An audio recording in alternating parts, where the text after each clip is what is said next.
When people think of strong cars, images of Dodge Chargers, Mustangs, and Corvettes come to mind. But lurking in the shadows of fame are forgotten beasts that pack surprising muscle. Some were low-production oddballs. Others were disguised as luxury cruisers or sedans. And a few were so ahead of their time that the public didn't know what to make of them. These cars didn't get the magazine covers, but under the hood, they were brutes. Let's uncover 10 of the strongest American cars. Machines you probably didn't even know existed. Dear viewer, don't forget to subscribe to the channel. Thanks for your support. Number 10. In the mid-1970s, the American automotive landscape was undergoing dramatic changes. The fuel crisis, tightening emissions regulations, and shifting consumer preferences had begun to erode the long-dominant role of full-size sedans. But Plymouth, traditionally Chrysler's value brand, wasn't ready to give up its seat at the luxury table. Enter the 1975 Plymouth Grand Fury Brougham sedan, a top-of-the-line, plushly equipped version of the Grand Fury. With pillow-soft seating, acres of vinyl and chrome, and brawny but choked V8 engines, it was a relic of a fading era, when bigger meant better, and luxury was measured in size and weight. Despite its comfort and grandeur, the Brougham sedan was a poor seller, largely relegated to fleet sales and older buyers. Today, it is among the least preserved and most overlooked Mopars of the 1970s.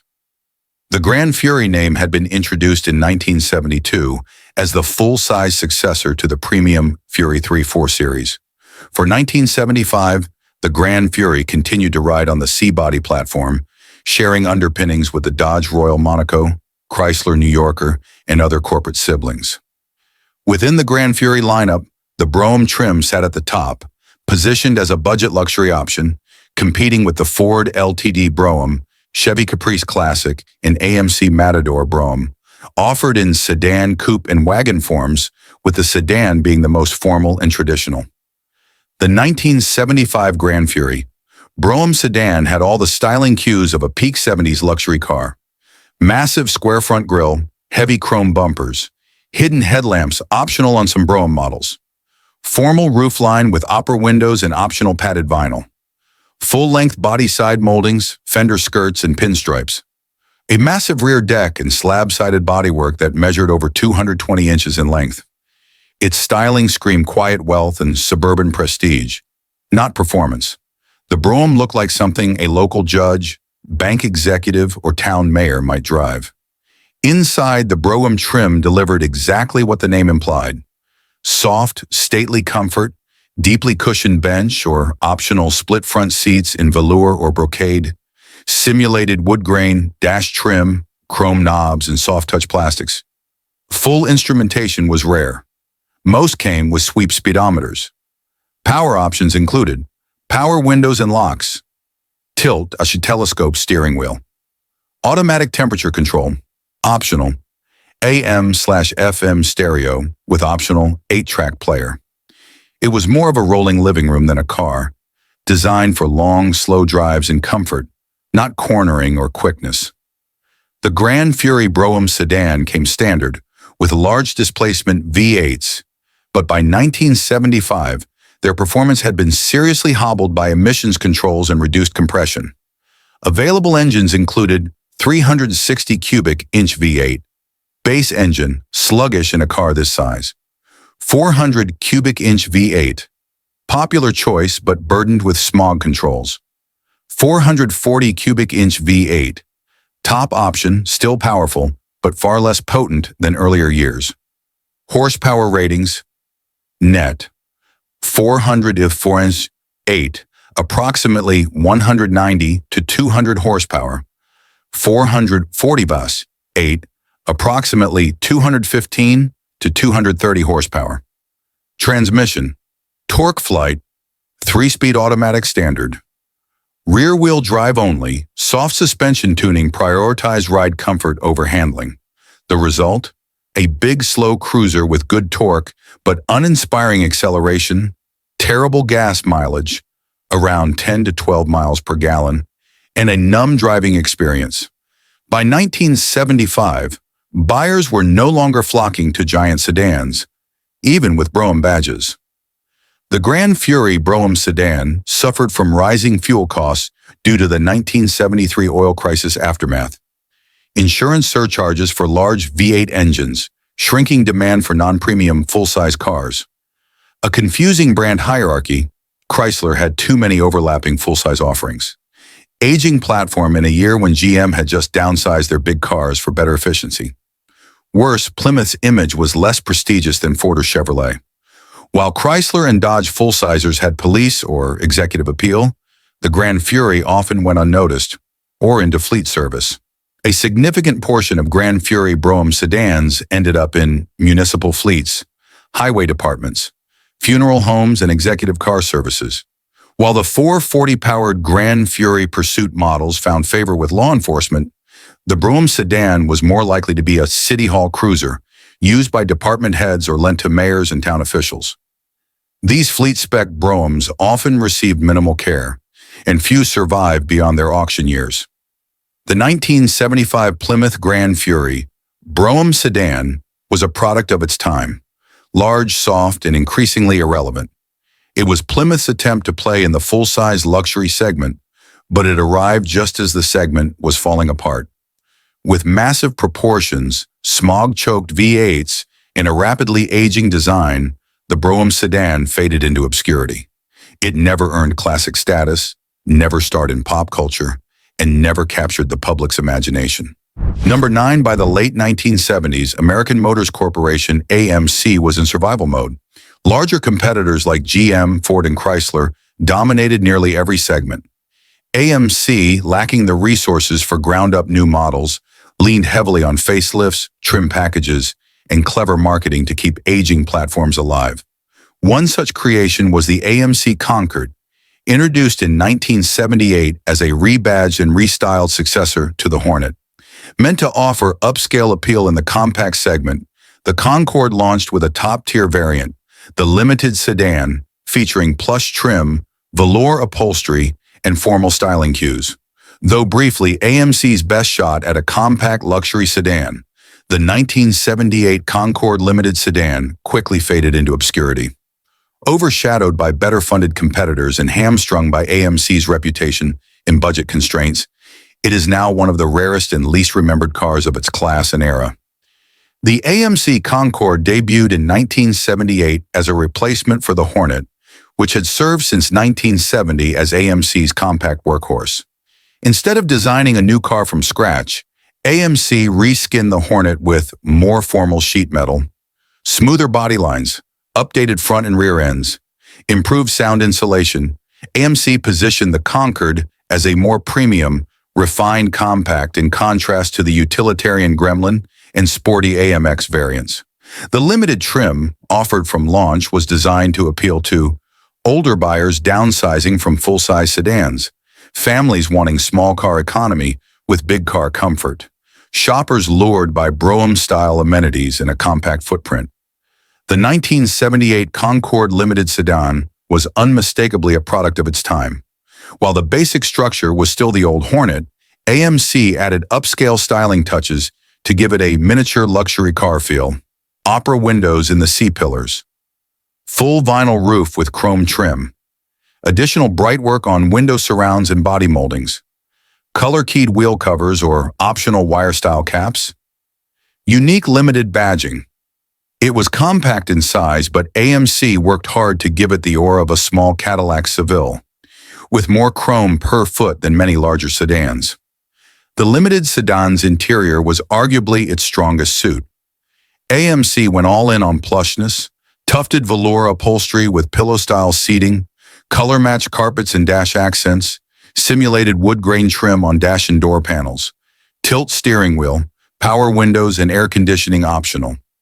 High-spec radios with AM/FM and 8-track availability, an optional rear seat armrest for that full luxury effect. The front bench seat was generously padded, and sound-deadening materials made it one of AMC's quietest cars to date. While not cutting-edge, the cabin experience was leagues above the old Hornet. Though dressed for elegance, the Concord Limited still shared its bones with an aging compact, and performance was modest at best. Engine choices included 232 cubic inch inline-six, approximately 90 to 100 horsepower, standard, 258 cubic inch inline six, approximately 110 to 115 horsepower, more common in limited models. 304 cubic inch V8, there's 120 to 130 horsepower, rare and optional. All engines were paired with 3-speed manual, base, 3-speed torque flight, automatic, common, optional, shift command column shifter. While the limited sedan emphasized quietness and smoothness, even the V8 version was not particularly quick, weighed down by emissions controls and a soft suspension tuned for comfort. The 1978 Concord Limited sedan tried to thread the needle between affordability and luxury, competing against Ford Granada Ghia, Chevrolet Nova Concours, Plymouth Volare, Premier Buick, Skylark Limited, and even the smaller Cadillac Seville. Aspirationally, AMC promoted the Concord Limited as a compact with big car ride and comfort, but its reputation for dated engineering and limited dealer network held it back. The Limited sedan was AMC's answer to the Brougham craze in a compact shell, but buyers still saw AMC as an economy brand. The upscale Concord struggled to gain traction beyond loyalists, while the Concord nameplate sold reasonably well overall in 1978, especially the hatchback and wagon. The Limited sedan was a low-volume trim, particularly in four-door form. Reasons for its rarity: most buyers chose less expensive Concord DL or base models. The Limited trim was seen as too pricey for a compact. AMC's limited advertising and marketing budgets couldn't compete. Many Concord buyers were budget-conscious and didn't prioritize luxury. Fleet sales also skewed toward lower trims, making the Limited sedan an oddball luxury choice in a budget market. The 1978 AMC Concord Limited sedan was a genuine attempt by a struggling automaker to evolve. It took the bones of an aging economy car and wrapped them in velour, chrome, and formal styling, hoping to woo downsizing luxury buyers. But in a market increasingly dominated by imports, downsized GM products, and more refined competition, the Limited sedan found few fans. It faded quickly, with even fewer Concords wearing the Limited badge in following years. Number 8, in the automotive landscape of the late 1970s, American manufacturers were under pressure. Inflation was up, fuel prices remained high after the 1973 oil crisis, and consumer tastes were shifting. Buick, known for mid-level comfort and prestige, saw an opportunity to expand downward into the budget and fleet car market. Thus was born the 1977 Buick Century Special Sedan, a bare-bones, cost-cutting version of Buick's intermediate model. It was a stark departure from Buick's usual emphasis on upscale features and plush interiors. Instead, the Century Special was a value-oriented offering aimed at budget-conscious families, municipal fleets, and rental companies. Though short-lived and nearly invisible in today's collector world, the 1977 Century Special Sedan played a key role in Buick's strategy to broaden its market reach. Even if only briefly and modestly, the Buick Century was part of GM's intermediate A-body lineup, sharing underpinnings with Chevrolet Malibu, Pontiac Le Mans, the Oldsmobile Cutlass Supreme. By 1977, the Century had evolved into a well-rounded mid-size car available in a variety of body styles, including most Centuries emphasize comfort, quietness, and Buick's signature smooth ride. But with tightening economic conditions, Buick needed a price leader, an entry-level model to compete with base trim Chevys and Fords. The result was the Century Special, offered in limited numbers and marketed almost exclusively to fleet customers and cost-conscious buyers. From the outside, the 1977 Century Special Sedan looked largely like a standard Century, but stripped of the frills. No vinyl roof, unless optioned, basic chrome or painted trim, steel wheels with small hubcaps instead of wire or rally wheels, special fender badging, sometimes omitted on fleet units. No lower body moldings or pinstripes, available only in limited exterior color options. In essence, it was Buick's version of a blue light special, familiar proportions but with a clear signal that this was basic transportation, not a boulevard cruiser. Inside the Century Special, Buick did everything it could to trim costs while maintaining a veneer of brand identity. Vinyl or cloth bench seats with minimal padding, rubber floor mats standard, carpet optional, basic AM radio FM or 8-track extra cost. No wood grain trim, only matte plastic dash panels, manual windows and locks, no center armrest, tilt steering, or cruise control unless ordered. Fleet spec versions, especially those sold to government agencies, were almost completely bare, making them cheaper than even some Chevy Malibu models. For Buick loyalists, the interior felt shockingly austere, but for cities or businesses looking to add 10 cars to their motor pool, it got the job done. The Century Special's goal was efficiency and cost reduction, so it came standard with a modest engine lineup: 231 cubic inch Buick V6, approximately 110 horsepower specials, 250 cubic inch Chevy inline 6, offered in some builds, optional 305 or 350 cubic inch V8s, rarely chosen for fleet use. Transmission, 3-speed manual transmission was base, extremely rare. Most units use the turbo-hydromatic 3-speed automatic. While not quick, the Century Special's lightweight construction and 6-cylinder engine gave it better fuel economy than most Buicks, around 17 to 21 miles per gallon, respectable for the time. But performance was forgettable. 0 to 60 in around 15 seconds, with a top speed below 100 miles per hour. This wasn't a car meant to inspire, it was built to move people cheaply. The Century Special sedan was a calculated move to compete in the lower end of the midsize market. Buick aimed it squarely at rental fleets, government motor pools, taxi companies in smaller towns, senior citizens or retirees seeking a new car on a budget, families upgrading from compacts like the Chevy Vega or Ford Pinto. Advertising for the special trim was minimal. Most buyers didn't see it in dealerships. Instead, it appeared on fleet order forms and commercial purchase catalogs. Some dealers stocked 1 or 2 to meet corporate quotas or offer Buick value at Chevy prices during promotions. The 1977 Buick Century Special Sedan was an unusual chapter in Buick's history, a moment when the brand tried to descend the prestige ladder and chase fleet sales and frugal buyers. Though it failed to make an impact and disappeared quickly, it remains a fascinating anomaly. A Buick without luxury, a brand with dignity offering dog-dish hubcaps, and a nameplate that proved not every market move pays off.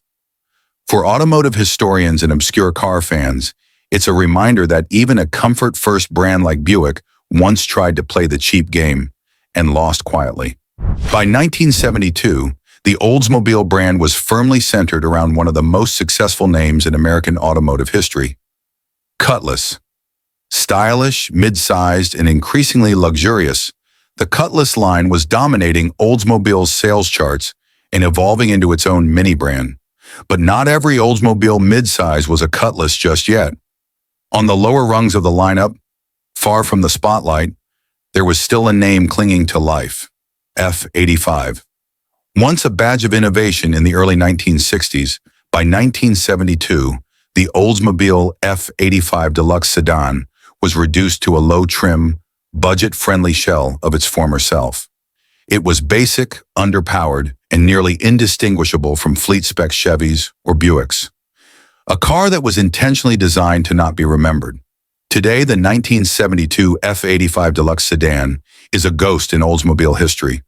Rarely seen, rarely discussed, and nearly erased by time. The F-85 name began in 1961 as Oldsmobile's entry into the new wave of senior compacts. Lightweight cars with unibody construction and advanced engineering, including aluminum V8s and rear transaxles.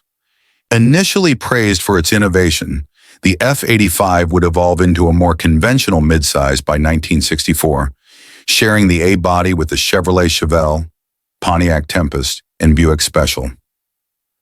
Throughout the 1960s, F-85 served as the base Oldsmobile midsize.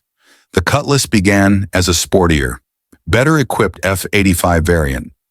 As Cutlass gained popularity, it eclipsed F-85 entirely. By 1972, the F-85 was a stripped-down shadow, kept around largely for fleet sales and price-conscious buyers. The 1972 Oldsmobile F-85 Deluxe Sedan was available as a plain four-door model, sharing its body shell with the Cutlass Supreme, but lacking nearly all its charm. Exterior features included thin body side moldings, basic chrome bumpers and trim, plain hubcaps. Full wheel covers were optional. No vinyl roof, no opera windows. F-85, badging discreetly mounted on the front fenders and trunk lid. While the Cutlass received dramatic grilles, deluxe lighting, and luxurious trim, the F-85 Deluxe was a car that blended into the background. It looked like a rental, drove like a rental, and in many cases was one. Inside, the F-85 Deluxe was about as basic as an Oldsmobile could get. Bench seating in vinyl or cloth, no buckets or consoles. Rubber or basic carpeting, depending on order spec. Manual windows and locks, an AM-only radio if any radio was included at all. Plain black or brown plastic dash, shared with base Cutlass models. While not uncomfortable, the F-85 Deluxe made no effort to feel upscale. It was built to be functional, not fashionable, and in a time when Brougham trims and velour upholstery were all the rage, it felt like an afterthought. The 1972 F-85 Deluxe sedan came standard with Oldsmobile's 250 CID inline-six, borrowed from Chevrolet. It was sluggish but reliable, putting out around 100 to 105 horsepower, barely enough to move the sizable sedan with confidence.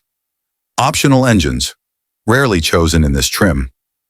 Olds 350V, 8.2-barrel, 160 horsepower, 4-barrel, up to 180 horsepower. Rocket 455, V8, technically available, but unlikely to be found in any fleeter-based trim, F-85. Transmission options, 3-speed manual, on the column.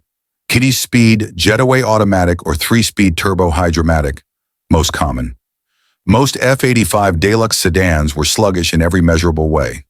Built not for power, but for durability and affordability. By 1972, the F-85's only real purpose in 1972 was to be a car the Oldsmobile lineup was to, provide a price leader for showrooms, serve fleet buyers, municipal, rental, company cars, satisfy budget-conscious customers who still wanted a GM A-body. It filled a narrow niche, not sporty, not luxurious, not powerful. But it gave Oldsmobile dealers a way to advertise a lower starting price while upselling most buyers to a Cutlass or Vista Cruiser. In many cases, F-85 Deluxe sedans went directly into government use, school districts, low-spec family sedans, trade-in fodder within 5 years. 1972 was the final year for the F-85 nameplate. Starting in 1973, all Oldsmobile A-body midsize cars adopted the Cutlass name, with Cutlass S, Cutlass Supreme, and Cutlass Salon covering a wide range of trims. The F-85 was gone, with barely a whisper. Oldsmobile never held a farewell or made any advertising fuss. It simply vanished, absorbed into the marketing behemoth that was Cutlass, soon to become the best-selling car in America for much of the late 1970s. The 1972 Oldsmobile F-85 Deluxe sedan was never meant to be glamorous or fast. It was the automotive equivalent of the last light bulb in a forgotten hallway, illuminating a path that GM had already decided to close. Though it lacked style, power, and identity, it served its purpose. An affordable, mid-sized car with a trusted badge. It was a placeholder, one last gasp of an aging name before it was quietly replaced by a marketing juggernaut. Number 6. In the muscle car era, few nameplates were as versatile as the Ford Torino. Introduced in 1968 as a more upscale version of the Fairlane, the Torino quickly evolved into Ford's mid-size mainstay, offered in nearly every body style: coupes, fastbacks, wagons, and sedans. The Torino 500 was the mid-level trim, positioned between the base Torino and the luxury-oriented Torino Brougham. While the two-door versions of the Torino 500 are remembered for their muscle car styling and optional high-output V8s, the four-door sedan, even in 500 trim, has long since faded into obscurity. The 1971 Ford Torino 500 sedan was the epitome of an everyday car in an extraordinary time. It was reliable and useful, but lacking the flair or performance to make a lasting impression. Today, it's a rarely seen remnant of an era when sedans quietly did the hard work while the muscle coupes soaked up the spotlight. By 1971, the Torino had fully replaced the Fairlane name in Ford's lineup and was the automaker's answer to the Chevrolet Chevelle, Pontiac Le Mans, and Dodge Coronet. The Torino lineup for 1971 included base Torino, Torino 500, mid-range, Torino Brougham luxury, Torino GT performance, Torino Cobra muscle car. The Torino 500 slotted comfortably in the middle, offering upgraded trim and more standard features than the base model, without venturing into full luxury or sport territory. Available as two-door hardtop coupe, four-door sedan, four-door station wagon. The four-door sedan variant was the most practical and the most forgettable. The 1971 Torino featured a major restyle in 1970, which carried over with only minor changes. It had a Coke bottle shape with swooping body lines and long, low proportions that were very much in fashion for the time. However, the Torino 500 sedan took this body and toned it down. Upright roofline for more headroom, unlike the sloped coupe. Conventional rear quarter panels, less aggressive grille design, smaller hubcaps and limited chrome compared to Brougham models. Torino 500 badging on the fenders and trunk. It looked good, solid and respectable, but lacked the flash of the GT and Cobra models. For the average buyer, that was fine. For collectors decades later, it meant the car was soon forgotten.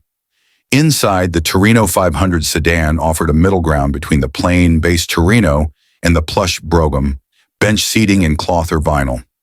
Full carpeting, simulated wood grain trim on the dash, optional air conditioning, power steering, and FM radio. Available in a range of colors, but generally conservative. It had plenty of space for 5 adults, with a spacious rear seat and good headroom. It was the car your parents bought if they didn't want a station wagon, or what you ended up riding in if your town bought a fleet of Fords for city workers. One advantage of buying a Torino, even the 500 sedan, was the wide array of engines Ford made available. Though most sedans came with 6-cylinder or small V8 engines, buyers could technically order the same fire-breathing mills offered in the Torino GT and Cobra. Available engines included 250 CID inline-6 base engine, approximately 145 horsepower, 302 CID V8, approximately 210 horsepower, 351 CID V8, Cleveland or Windsor, up to 285 horsepower, optional 400, 429 cubic inch V8s, though rarely seen in sedans. Transmission choices: 3-speed manual, standard on lower trims, 3-speed automatic common, 4-speed manual, available, but almost never chosen in sedans. The 500 sedan was usually sold with the 302 or 351 V8, which provided decent power and a smooth ride, but not performance that would impress muscle car fans. The 1971 Ford Torino 500 sedan wasn't built to be remembered. It was built to quietly do its job, year after year without fuss or attention, and in that mission it succeeded. It was the unsung workhorse of Ford's midsize lineup. Reliable, competent, and entirely unremarkable. But like so many forgotten sedans of the era, it played a crucial role in daily American life. And today, if you ever see one, faded perhaps but intact, you're witnessing a rare survivor of a car that was never meant to stand out, and now does simply because so few remain. Number 5. By the mid-1970s, Dodge's compact offering, the Dart, was a mainstay of American roads. Affordable, dependable, and offered in several body styles, the Dart appealed to everyone from first-time buyers to fleet managers. Yet despite its budget-conscious origins, Dodge made a bold and somewhat puzzling move in 1974. It dressed up the Dart sedan with luxury trim and upscale flair, birthing the Dart Special Edition. The 1974 Dart Special Edition sedan was an oddball, a compact 4-door trying to punch above its weight in refinement, without the hardware or prestige to back it up. With a vinyl roof, plush upholstery, and a sprinkling of chrome, it attempted to lure buyers looking for a more grown-up economy car. But overshadowed by the stylish swinger coupe and lacking performance credibility, the special edition quietly vanished into the margins of Dodge history. In 1974, the Dodge Dart lineup was extensive. Chrysler's A-body platform was still competitive, and the Dart came in a variety of trims and body styles: Dart Base, Dart Custom, Dart Swinger, two-door coupe, the Sales Star, Dart Sport, more performance-oriented, Dart Special Edition, ESE, top-of-the-line trim, focused on comfort. The Special Edition was offered on 2- and 4-door sedans, but it was the 4-door version that best embodied the car's odd blend of economy and luxury. The 1974 Dart SE sedan looked much like any other Dart at first glance, but a closer inspection revealed subtle attempts at upscaling. Vinyl roof in black, white, or brown, wide chrome side moldings and fender trim. Special SC badging on the fenders or C-pillars. Optional opera windows or trim appliques on the rear quarters. Distinctive wheel covers, though rally wheels were not typically offered. Available in a range of muted formal colors like brown, beige, and pale blue. From afar, it resembled a shrunken version of the full-size Dodge Monaco, the mini-me of Brougham sedans. But beneath the decorative touches, it was still a Dart. Compact, unassuming, and modestly powered. The interior of the Dart SE sedan was its primary selling point. Chrysler wanted buyers to believe they were getting mid-size comfort in a compact footprint. Interior features included plush cloth or vinyl bench seats with additional padding, wood grain dash trim, simulated of course, full carpeting and improved insulation, padded door panels with chrome trim, optional air conditioning, cruise control, and AM/FM stereo. While it didn't rival Cadillac, it was arguably one of the most comfortable compacts of its time, especially for rear passengers. It also had a surprisingly spacious trunk for a car its size. However, these niceties came at a cost. Buyers expecting performance or excitement found none. This was a car for comfort, not charisma. The Dart SE sedan came standard with Chrysler's Slant 6, the legendary 225 cubic inch inline 6 that had earned a reputation for bulletproof durability, but not speed. Standard engine 225 CID Slant 6, approximately 105 horsepower. Optional engines 318 CID V8 tilde 150 horsepower. .360 CID V8 available on some models. Rare. 904 Torque-of-Flight automatic most common transmission, smoothness, and longevity, not acceleration. With the base engine, 0 to 60 miles per hour, times hovered around 15 to 17 seconds. Adequate for grocery runs, but underwhelming on the open highway. The 1974 Dart SE sedan targeted a niche but important segment. Empty nesters downsizing from larger Dodges. Older drivers seeking a smaller, easier-to-park car with some class. Fleet buyers looking to impress clients without spending big commuters who wanted comfort without going full size. Dodge hoped to create a bridge between practicality and prestige. A car for buyers who had once driven big Mopars, but were now ready to downsize without losing their identity. But this luxury compact category had limited appeal. Most Dart buyers wanted cheap, basic transportation. Those who wanted luxury usually stepped up to a Coronet Brougham, not a tarted-up Dart. The 1974 Dodge Dart Special Edition sedan represents one of Chrysler's more unusual ideas, that luxury and practicality could coexist in a compact sedan wearing faux wood and vinyl. It wasn't particularly fast, glamorous, or even successful, but it reflects a transitional moment in American car culture, when brands were experimenting with identity and buyers were rethinking what they needed in a car. Today, it stands as a charming oddity, forgotten by most, remembered by few, but deserving of recognition for its earnest attempt to bring class to the compact class. Number 4. In the grand hierarchy of the Ford Motor Company during the late 1960s and early 1970s, Lincoln was the top-tier brand, Ford provided the volume, and Mercury was positioned in the hazy middle, meant to offer premium quality without the formality, or the price tag, of a Lincoln. Enter the 1970 Mercury Marquis, Brougham sedan, a richly appointed full-size luxury car that was arguably as plush as a Continental, yet doomed to be forgotten. It combined the sheer size and power of Detroit's best boulevard cruisers with an interior focused on comfort and prestige. However, a lack of strong marketing, a confusing brand identity, and the overwhelming shadow cast by its Lincoln sibling meant the Marquis Brougham never fully found its audience and is rarely remembered today. Mercury, since its inception in 1939, was intended to bridge the gap between blue-collar Fords and high-society Lincolns. By 1970, this mission became complicated. The Marquis, introduced in 1967 as Mercury's flagship, sought to combine the size and prestige of a Lincoln, the sportier design flair of Mercury, the relative affordability of a high-end Ford. The Brougham trim, introduced for buyers seeking even more luxury, slotted above the base Marquis and the lesser Monterey.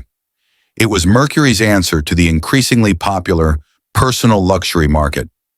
Before the Grand Marquis would eventually take over the nameplate in 2008, the 1975 Mercury Marquis Brougham sedan was a massive, formal four-door designed to impress, but in a more restrained, conservative fashion compared to its Lincoln sibling. Key design elements: a massive wheelbase of 124 inches and overall length nearing 220 inches. Subtle hidden headlamps behind vacuum-operated doors. Brougham's specific badging and trim flourishes. A formal vinyl roof in black, white, or color-keyed finishes. Generous chrome detailing, grille, bumpers, and rocker panels. Formal, squared-off lines with minimal sportiness. It looked rich and confident, but lacked the distinctive Continental flair. This was a car for those who didn't want to flaunt it. A kind of stealth luxury, where the Marquis Brougham truly shined was inside. This was a plush, isolated cocoon built for the American highway. Interior features included pillow-tufted cloth or brocade upholstery, thick cut pile carpeting, power-adjustable front bench seat, splitter full, optional air conditioning, power windows, tilt wheel, and cruise control, simulated wood grain dash and door inserts, optional AM/FM stereo with 8-track player. The ride quality was incredibly soft, thanks to Mercury's luxury-tuned suspension. The cabin was whisper quiet, insulated to near Lincoln levels, and so spacious that passengers could stretch out front and back like they were in a lounge. Mercury promoted this car as the man's luxury car, a curious mix of masculine restraint and elegant comfort. Mercury didn't skimp under the hood either. Standard in the 1970, Marquis Brougham was a 429 CID V8, borrowed from Ford's big block lineup. Specifications: 429, V8 4-barrel, rated at 360 horsepower and 480 pound-feet of torque, mated to a 3-speed C6 automatic. Rear-wheel drive, of course, optional dual exhaust and performance axle ratios. Though tuned for smoothness and torque rather than acceleration, the Brougham could still move, easily merging and passing with its massive V8 thrust, even in a 4,600-pound package. Fuel economy naturally was atrocious, typically 10 to 12 miles per gallon. The 1970 Mercury Marquis Brougham sedan competed in a crowded full-size market that included the Marquis Brougham was too close in size and refinement to the Continental, yet lacked the elite branding. Meanwhile, most Mercury buyers were either down-market shoppers, upgrading from Ford. Value-minded luxury buyers, who went straight to Lincoln. Mercury was stuck in no man's land. Priced high for Ford loyalists, but lacking the prestige to steal Cadillac or Lincoln buyers. Result: the Brougham trim didn't sell in huge numbers, and many buyers opted for the slightly cheaper base, Marquis, or the more prestigious Lincoln instead. The 1970 Mercury Marquis Brougham sedan was a genuine luxury car, not a pretend one. It offered full-size comfort, impressive power, and high-end features, all wrapped in subtle styling. But in a world obsessed with badges, exclusivity, and overt prestige, it never had a chance to truly shine. Overshadowed by the town car, overlooked by collectors, and barely acknowledged even in Mercury's own advertising, The Marquis Brougham is one of those cars that tells the story of how difficult it was to be middle luxury in an automotive world obsessed with extremes. And now, over 50 years later, it stands as a monument to a time when you didn't need to be flashy to be fabulous. You just had to be a Mercury. Number 3. When most people think of the Chevrolet Nova, they imagine the hot-rodded coupes and muscle-ready two-doors that defined street performance in the late 1960s and early 70s. But behind the wheel of practicality was the lesser-known Nova sedan, and at the top of that sedan hierarchy sat the rarely discussed 1973 Nova Custom Sedan. Offered with subtle luxury touches like upgraded upholstery, extra chrome, and a vinyl roof, the Nova Custom aimed to bring a touch of class to Chevrolet's compact platform. In a year dominated by insurance-choked muscle cars, bloated intermediates, and shifting consumer tastes, the 1973 Nova Custom Sedan filled a niche, a slightly more upscale compact that didn't draw attention, didn't break the bank, and didn't stick around long in the memories of buyers or collectors. By 1973, the Chevy Nova was in its third generation, introduced in 1968, and its formula had matured into a reliable, modestly sized car that appealed to a broad demographic. It was a solid seller, especially as concerns about fuel economy and insurance rates began to affect larger V8 cars. The Nova lineup in 1973 included base Nova, Nova Custom, upscale trim, Nova SS, sporty variant only in coupe form, body styles, two-door coupe, four-door sedan, and hatchback coupe. The Nova Custom trim was available across the board, but was most commonly seen in the two-door format. The four-door custom sedan, while offered, was rare and soon forgotten. The 1973 Nova was lightly restyled that year with new federally mandated 5-meter front bumpers, giving it a more pronounced front end. The custom trim differentiated itself from base models in subtle but noticeable ways. Vinyl roof in black, white, or color-matched tones, chrome rocker panel moldings and wheel arch trim, custom badging on the fenders. Unique wheel covers simulated mag-style bright grille and window trim, two-tone paint options occasionally offered. Despite the upgrades, the custom sedan maintained the conservative boxy proportions of the Nova line. It didn't shout for attention. It simply aimed to look more expensive than it was. Inside, the Nova Custom was a noticeable step up from the Spartan base model. While it didn't reach Caprice levels of luxury, it offered a more inviting and comfortable space for family buyers. Interior upgrades included cloth and vinyl bench seats with additional padding, faux wood grain dash, and door trim, bright interior accents and extra sound insulation, color-keyed carpeting and steering wheel, optional amenities like air conditioning, AM/FM stereo, rear defroster, and tilt column. Rear seat passengers benefited from respectable legroom for a compact car, making the custom sedan a legitimate alternative to midsize cars like the Malibu for those on a tighter budget. The Nova was always known for its versatility in the engine bay. The custom sedan followed suit, offering a range of power plants to fit every driving need, though most sedans were ordered conservatively. Available engines: 250 cubic inch inline 6, 105 horsepower, most common choice for sedans; 307 cubic inch V8, 115 horsepower; 350 cubic inch V8, available in various tunes from 145 to 175 horsepower. Transmission options: 3-speed manual base, 4-speed manual rare on sedans, or 3-speed turbo hydromatic automatic. Most common vast majority of custom sedans came with a 6-cylinder or base 307 V8, prioritizing economy and reliability over performance. The result: a perfectly adequate but utterly unexciting driving experience. This car wasn't built for enthusiasts.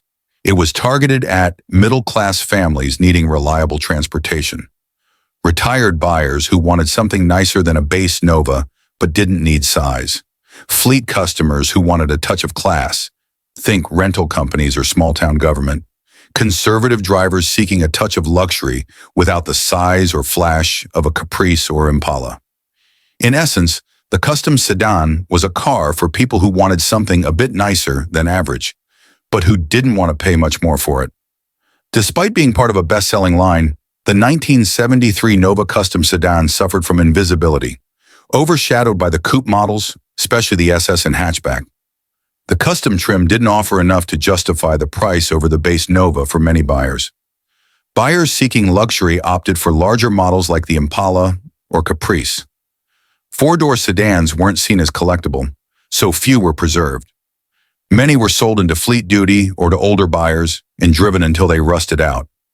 By the late 1970s, most were gone, traded in, junked, or scrapped due to structural rust common in GM A-bodies of the era.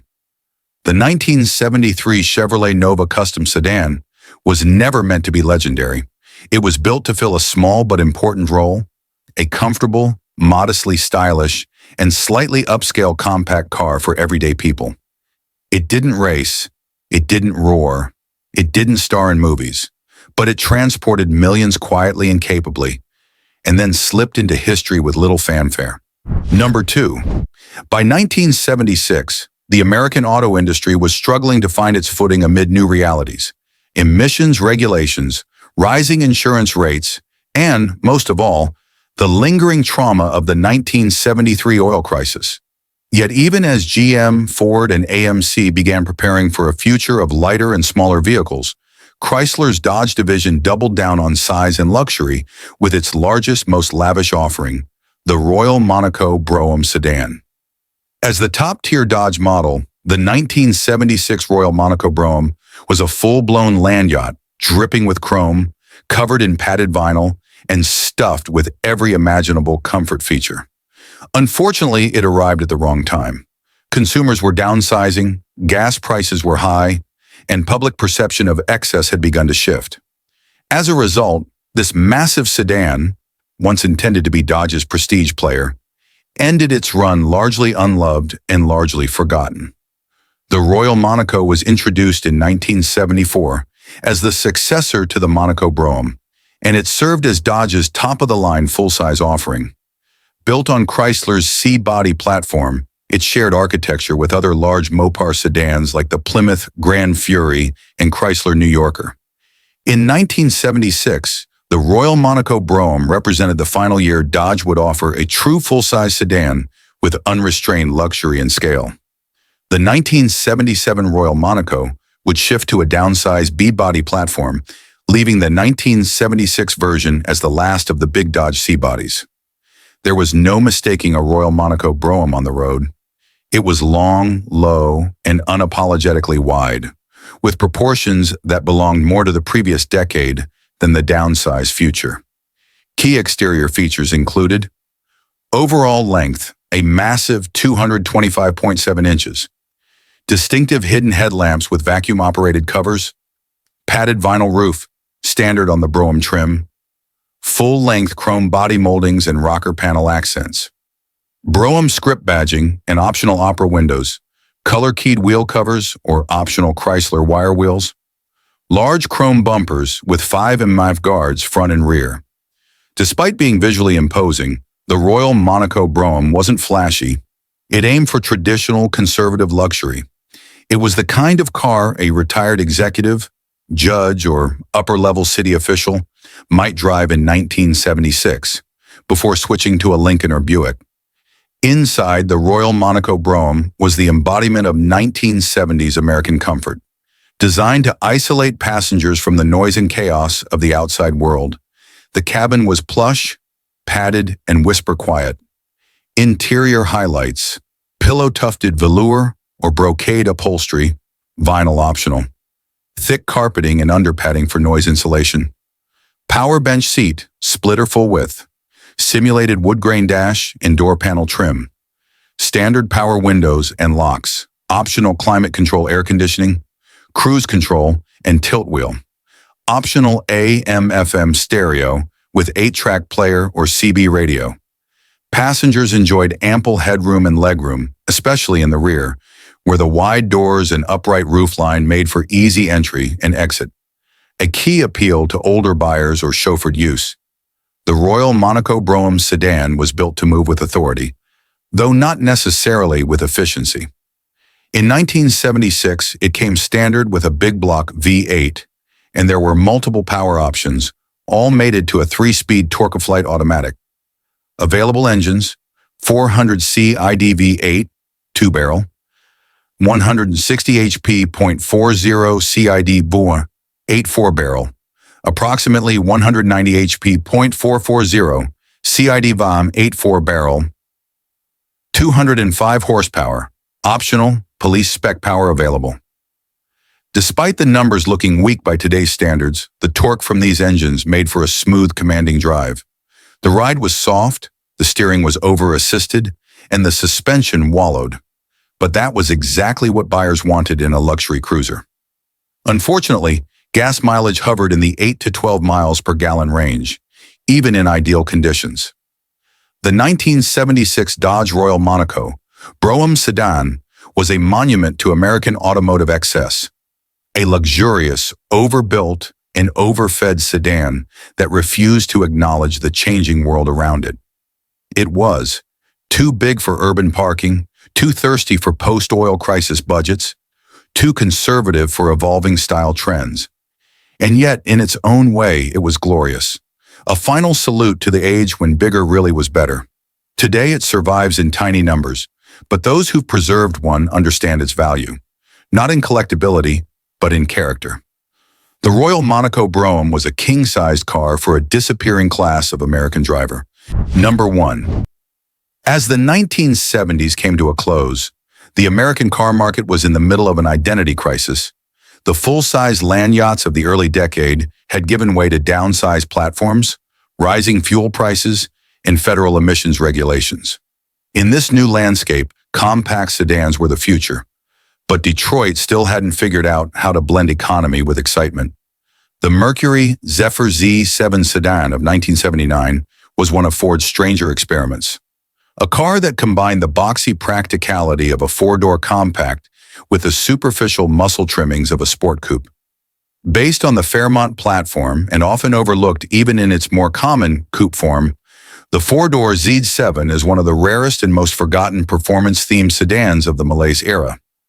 To understand the Zephyr Z-7, we must begin with the Ford Fairmont, a revolutionary car in 1978. It introduced Ford's Fox platform, which would go on to underpin everything from the Mustang to the Thunderbird and Lincoln Continental. Mercury's badge-engineered version was the Zephyr, a clean, angular compact meant to serve conservative middle-class buyers. It was offered in several body styles. In an attempt to give the Zephyr a youthful, sporty edge, Mercury introduced the Z7 appearance package, typically offered on the 2-door coupe. However, a very small number of 4-door sedans were built with the ZD7 trim, making them genuine oddballs in the Mercury lineup. The standard Zephyr sedan was about as bland and conservative as a late 70s American car could be. Slab sides, upright glass, and minimal frills. But the Z7 package tried to spice things up with superficial but bold enhancements, even on the sedan. Z7 visual features included simulated hood scoops, bright beltline moldings, color-keyed sport mirrors, unique grille treatment, optional mag-style wheels or styled steel wheels with trim rings, blackout trim in place of chrome on some models, available 2-tone paint schemes or stripes. On the coupe, these additions helped give the Zephyr a touch of personal luxury style. On the sedan, however, they looked slightly out of place, like someone dressed a librarian in a leather jacket. The squared-off 4-door body simply wasn't meant to wear a sporty costume. Inside, the Z7 did not receive a radical overhaul, but Mercury did add small touches to set it apart. Optional bucket seats with center console, more common on coupes. Sports steering wheel, wood grain dash trim with Z7 badging, full instrumentation, tachometer optional. Color-keyed interior with upgraded cloth or vinyl upholstery. Most Z7 sedans still use the bench seat, especially when ordered by older buyers who preferred practicality. Still, it was a step above the base Zephyr and aimed to combine comfort with perceived sportiness. Performance was not the Z7's strong suit, especially on the sedan. The car may have looked sporty, but under the hood it was still very much a late 70s emissions-era compact. Available engines included 200 CID inline-six, approximately 85 horsepower, standard in most sedans, 250 CID inline-six, circa 90 horsepower, optional, 3.02 cubic inch V8, 140 horsepower, rare on sedans, more common on coupes, 3-speed manual, 4-speed manual, rare, or 3-speed automatic. Most ZD7 sedans were ordered with the 6-cylinder engines in automatic transmission, which made for sluggish acceleration. The V8 option improved performance somewhat, but was often skipped due to cost, fuel economy concerns, and emissions equipment that sapped power. The 1979 Mercury Zephyr Z-7 sedan tried to deliver sporty looks in a compact, practical package, but the body didn't match the mission. Underpowered, undermarketed, and overshadowed by both coupes and more exciting Fox body derivatives, the Z7 sedan was a marketing afterthought that never caught on. Yet today, its rarity makes it a unique survivor of a time when American car makers were trying anything, even adding scoops and stripes to economy sedans, in a desperate attempt to stay relevant. The Z7 sedan isn't just a car. It's a symbol of an industry in transition, caught between the muscle car past and the efficient front-wheel drive future.